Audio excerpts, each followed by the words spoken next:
Hello everybody. अगर आप financial freedom चाहते हैं, अगर आप वेल्थ क्रिएट करना चाहते हैं, you have come to the right place. Welcome to financial freedom with Planet Wealth YouTube and podcast channel.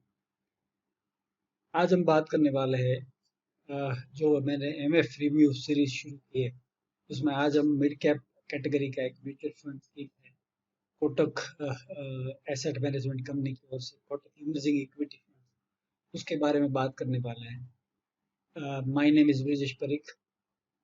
I am entrepreneur now turned into a wealth coach. I am on a mission to help 1 lakh families like yours to live a financially worry-free life and achieve financial freedom during their life. I am a father of 2 lovely kids, husband to a loving woman. So मेरे इसी mission के तहत ये जो YouTube channel और podcast channel में चला रहा हूँ, इसमें एक बार फिर से आपका स्वागत है। चलिए देखते हैं कि Kotak emerging equity fund performance कैसी है, उसकी कंसिस्टेंसी कैसी है, और whether you should invest into और नॉट। ये जो डिसीजन आपको लेना है, ये डिसीजन के लिए जो रिक्वायर्ड इंफॉर्मेशन है, ये मैं आपको इस वीडियो के जरिए आपसे शेयर करने जा रहा हूँ। तो चलिए देखते हैं कि तो ये जो फंड है उसकी स्ट्रेटेजी ये है कि the fund follows growth at a reasonable price strategy which is called as GARP with low churn approach. मतलब the fund is not changing the investments more so often to mid-cap investing. So mid-cap investing is basically the जो exchanges होते हैं उसमें top 100 के बाद वाले 101 से लेके 250 तक की जो लार्जेस्ट कंपनीज होती है, 101 to 250, उसको मिड कैप बोला जाता है। So the fund prefers companies having sustainable business model, a competitive edge over the competitors, a strong balance sheet, robust cash flow, good return ratios, and an honest management capable of taking good capital allocation decisions. To mitigate the risk of investing in mid caps, the fund maintains well diversified portfolio of over 60 stocks with the total allocation to top 3 holdings not going beyond 12%. So this is the fund strategy. ये कैसे invest करते हैं market में जाके। Fund launch हुआ था मार्च 2007 में, और आज की तारीख में फंड के जो फंड मैनेजर है वो पंकज तिब्रेवाल है। अगर हम उसकी ट्रेलिंग रिटर्न पे नजर डालें तो आप देख सकते हैं कि ट्रेलिंग रिटर्न में फंड ने ईयर टू डेट में 18.56% रिटर्न दिया है, जबकि उसकी बेंचमार्क इंडेक्स है which is standard and poor BSE 150 mid cap total return index, उसने 18.1% दिया है। और मिड कैप कैटेगरी के सारे स्कीम की average is 14.17। You can see it has perform better in the year to date. मतलब 1 जनवरी से आज की तारीख जब I am creating this video, it is 8 of April. So year to date में it has outperform both its benchmark index as well as category average. अगर एक दिन की बात करें तो उसमें भी उसने अपने बेंचमार्क इंडेक्स को तो बीट किया है, but it could not beat the equity mid cap category. एक वीक की कंपैरिजन करें तो it could beat comfortably the category average, but it could not beat the benchmark total return index. तो इस तरीके से आप देख सकते हैं कि आप ज्यादातर देखेंगे 1 month, 3 month, 6 months, 1 year, 3 year, 5 year and 7 year.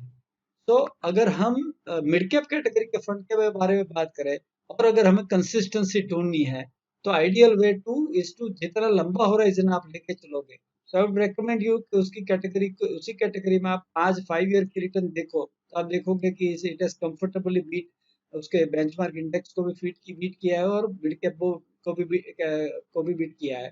उसकी रिटर्न है, फंड की रिटर्न है 5 ईयर में 19.72%, जबकि S N P B S C 150 mid cap total return index ने 17.65% 5 ईयर के दौरान रिटर्न दिया था CAGR, और इक्विटी मिड कैप कैटेगरी की सारी स्कीम की एवरेज थी 16.86। उसी तरीके से अगर हम 7 ईयर में जाए तो you can see that it is comfortably beating the benchmark index as well as category averages. Peer comparison में अगर हम देखें तो उसके साथ में आते हैं DSP mid cap, axis mid cap, Nippon India growth fund, Invesco India mid cap fund. आप देख सकते हैं कि एक्सपेंस रेशियो में उससे कम रेशियो वाला फंड है वो एक्सिस मिड कैप है। बाकी जो सारे फंड है मिड कैप है, डीएसपी मिड कैप है, या तो निप्पॉन इंडिया ग्रोथ फंड है, या तो इन्वेस्को इंडिया मिड कैप है, उसकी एक्सपेंस रेशियो ज्यादा है। राइट। और एसेट्स भी देखें तो कोटक इमर्जिंग इक्विटी के एसेट्स आज की तारीख में बाकी के उसके पीयर के हिसाब से ज्यादा है। Now let's look at the volatility, क्योंकि अगर आप इसमें इन्वेस्ट करने जाओगे तो यू नीड टू अंडरस्टैंड कि फंड की अगर वर्स्ट सिनारियो में परफॉर्मेंस क्या रहती है और बेस्ट सिनारियो में क्या रहती है।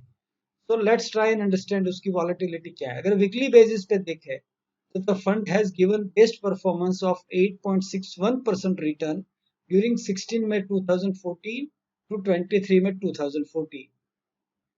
अगर वीकली बेसिस पे वर्स्ट परफॉर्मेंस देखने चाहिए चाहे तो उसने वर्स्ट रिटर्न दी थी -18.52% during the period of 16 March 2020 to 23 March 2020 during the covid lockdown. अगर मंथली बेसिस पे जाए तो उसने एक मंथ में सबसे बेस्ट रिटर्न दिया था 20.31% during the period of 7 May 2014 to 6 June 2014। और वर्स्ट परफॉर्मेंस दिया था -30.48 during covid lockdown, that is 20 February to 2020 to 23 February, अरे सॉरी 23 मार्च 2020 के दौरान। क्वार्टरली बेसिस पे अगर हम देखें तो फंड ने अच्छी बढ़िया परफॉर्मेंस दिया था 35.02% ड्यूरिंग 18 मार्च 2014 टू 17 जून 2014 के बीच में। और वर्स्ट परफॉर्मेंस दिया था -30.62 ड्यूरिंग 3 जनवरी 2020 टू 3 अप्रैल 2020।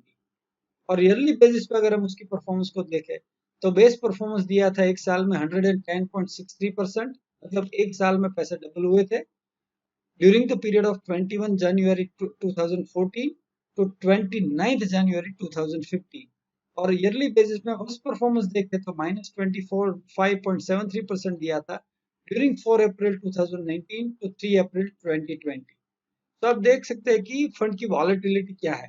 अगर वीकली बेसिस पे जाए तो it can deliver 9% positive to 19% negative. अगर मंथली बेसिस पे जाए तो it can deliver 21% positive to -35%। अगर क्वार्टरली बेसिस पे जाए तो it can give positive returns of 35%, at the same time it can go -30% as well. और ईयरली बेसिस पे जाए तो it can deliver, it can double your money in a year, but at the same time worst performance yearly basis में देखें तो it can give you -25% negative return। अगर इसी तरीके की बिहेवियर आगे उसने दिखाई तो see this is a glimpse, past performance वो रिपीट होगा, that is what not I am highlighting here, right। Portfolio पर अगर नजर डाले तो 28 फरवरी 2021 को जो पोर्टफोलियो अनाउंस हुई थी उसके बेसिस पे उसकी टॉप जो होल्डिंग थी वो Supreme Industry 6.04%, Ramco cements 3.88%, Coromandel International Limited 3.6%, Schaeffler India Limited 3.3%, Thermax 3.27%, Sheela Foam 3.06%, TI Industries 2.82%, Kajaria Ceramics 2.74, AU Small Finance Bank 2.52 and Persistence System 2.51। अगर हम सेक्टरल ब्रेकअप देखें तो सीमेंट एंड कंस्ट्रक्शन मटेरियल में fund is holding around 7.24%, private banks holding around 6.98%, plastic products it is holding around 6.04%, bearings it is holding around 5.49%, engineering it is holding around 5.34%, pharmaceutical and drugs it is holding around 5.01%, non-banking finance company it is holding around 4.67%, household and personal products sector it is holding around 4.51%, chemicals it is holding around 4.46%, and air conditioners it is holding around 3.64%.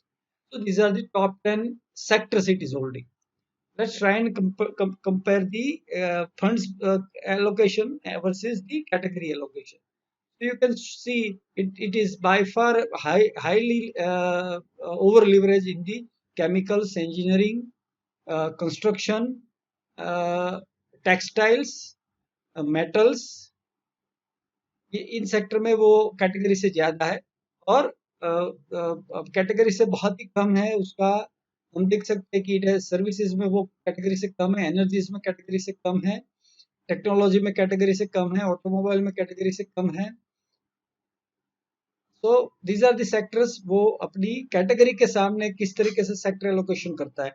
ये sector allocation आपको indication देता है कि ये fund क्यों इतना अच्छा perform कर रहा है, पीयर से अच्छा परफॉर्म कर रहा है। अगर हम रिस्क मेजर देखें, रेशियोज के ऊपर नजर डालें, so there are two ratios which as a retail investor you need to understand, which is the beta. Beta means उसके बेंचमार्क के सामने फंड किस तरीके से वॉलेटाइल करता है। अगर फंड का बेटा 0.94 है, विच मीन्स अगर उसका इंडेक्स मतलब standard and poor BSE 150 mid cap total return index अगर 100 पॉइंट आगे बढ़ेगा तो फंड 0.94% आगे बढ़ेगा, और अगर वो -100 जाएगा तो फंड -94 जाएगा। और उसी के हिसाब से हम देखें तो मिड कैप कैटेगरी में अगर हम डेटा देखें तो it is 0.88, so which means this fund is relatively उसकी कैटेगरी के हिसाब से थोड़ा ज्यादा वॉलेटाइल है, राइट, क्योंकि उसका बेटा 0.94% है। तो अगर आप जब इन्वेस्ट करें तब आपको ये देख के चलना चाहिए कि वो अपनी कैटेगरी से थोड़ा ज्यादा वॉलेटाइल रहेगा, क्योंकि उसका बेटा 0.94 है, which is near to unity. अगर हम अल्फा देखें तो इक्विटी मिड कैप अल्फा क्या है, तो अल्फा ये है कि उसके जो बेंचमार्क इंडेक्स ने जो रिटर्न दिया है उससे वो कितना ज्यादा रिटर्न देता है, विच इज अल्फा, कितना परसेंटेज ज्यादा रिटर्न देता है। तो अगर हम इक्विटी मिड कैप कैटेगरी की अल्फा देखें तो दैट इज 1.24%, एंड फंड की अगर हम कोटक इमर्जिंग इक्विटी बात करें तो उसकी 3.39% अल्फा है, so which is almost double than the mid cap category, right. So ये दो चीजें आपको उसकी वॉलेटिलिटी और उसकी अल्फा देख के आपको उसमें पैसे डालने चाहिए। अभी ये फंड आपको आपकी सुटेबिलिटी क्या रहेगी, मतलब कैसे कैसे इस फंड में आपको पैसे इन्वेस्ट करने चाहिए, क्या सोच के आपको पैसे इन्वेस्ट करने चाहिए, सुटेबिलिटी। तो अगर आप 7 साल उससे ज्यादा जो आपके पैसे है, मतलब आपके फाइनेंशियल गोल्स है जो 7 साल से ज्यादा के होराइजन वाले, उसी वही पैसे आपको इस कैटेगरी में डालने चाहिए, क्योंकि ये मीडियम साइज कंपनीज में मतलब दे आर नॉट, जो लार्जर कंपनी है उससे वो ज्यादा वॉलेटाइल रहती है। तो अगर आप और साथ में जैसे अल्फा देखा हमने तो वो हायर रिटर्न्स भी आप एक्सपेक्ट कर सकते हैं, but over a longer period of time. So 7 साल से ज्यादा की अवधि की जो भी आपकी गोल है उसके लिए अगर आप कुछ इन्वेस्ट कर रहे हो तो you can go for this fund, but उसकी वॉलेटिलिटी देख के करिए। तो हर बार मैं ये रिपीट करता हूँ कि best way to generate alpha is to follow asset allocation and rebalancing strategy। ये बहुत ही इंपॉर्टेंट है। तो आई होप ये जो छोटी सी मैंने कोटक इमर्जिंग इक्विटी फंड की एनालिटिक्स मैंने आपसे शेयर की थी, ये फंड ये एनालिटिक्स वीडियो आपको अपनी इन्वेस्टमेंट जर्नी को आगे बढ़ाने में, आपकी अपनी वेल्थ क्रिएट करने में और आपकी फाइनेंशियल फ्रीडम अचीव करने में ये हेल्प करेगा। If you wish to keep on focusing on keeping and growing your money, आप मेरी एजुकेशनल यूट्यूब चैनल से जुड़ सकते हो और बेल आइकॉन को क्लिक कर दीजिए, ताकि जैसे ही इस तरह के वीडियो मैं अपलोड करूंगा you will get A notification. आप मेरे ब्लॉग्स भी planetable.in पे पढ़ सकते हो और वहां पे भी कुछ फाइनेंशियल लिटरेसी वीडियोस भी अपलोड किए हैं मैंने। आप फाइनेंशियल लिटरेसी की बाइट साइज वीडियो के थ्रू आप अपनी फाइनेंशियल लिटरेसी बढ़ाना चाहते हैं तो there is an excellent third party site moneycraft.com, वहां पे जाके आप अपनी फाइनेंशियल लिटरेसी बढ़ा सकते हैं। आप मेरे फेसबुक पेज प्लेनेट वेल से जुड़ सकते हैं, या तो फाइनेंशियल वेल बीइंग करके ग्रुप में चला रहा हूँ उसमें भी मेंबर बन सकते हैं। और best way is to store my WhatsApp number and send me a message, add me अपना नाम करके, so that I can add you into my financial literacy broadcast WhatsApp group।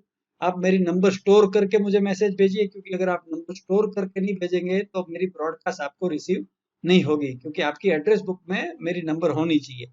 So planet well करके आप number store कर लीजिए। My number is also on the screen and I am also sharing it with you, 9328190022। Repeat कर रहा हूँ, 9328190022 is the WhatsApp number. आप उससे भी मुझे जुड़ सकते हैं। तो आई होप ये वीडियो आपको हेल्प करे। Thank you for watching this video and मिलते हैं अगले वीडियो में। Thank you.